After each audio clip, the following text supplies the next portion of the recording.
যখন বিএনপিও জুলাইয়ের মধ্যবর্তী সময়ে মির্জা ফখরুল সাহেব বলেছিলেন যে এটা ছাত্রদের আন্দোলন, এই আন্দোলনের সাথে আমাদের কোনো সম্পর্ক নাই, তখনও আমাদের সাহিত্য চরমনাই 1 লক্ষ লোক নিয়ে প্রায় 1 লক্ষ লোক নিয়ে 144 ধারা ভঙ্গ করে ছাত্র জনতার সাথে ব্যানার সহকারে যোগ দিয়েছেন।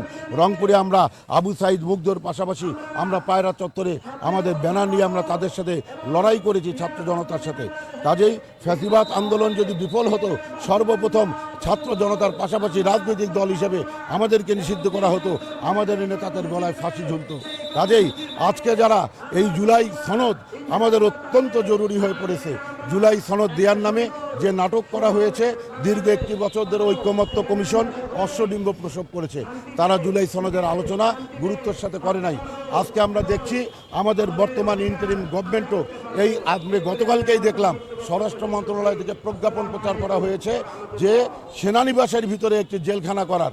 আমার প্রশ্ন হলো যে সেনানিবাসের সরকার করতেই পারে, কিন্তু যারা এই আয়নাঘর কায়েম করে মানুষকে 10 মিনিটের জন্য একটু শরীর টান করে শোয়ার মতো জায়গা দেয় নাই, যারা এইভাবে নির্যাতন করেছে তাদেরকে তো অন্ধকার সেলে রাখা দরকার ছিল।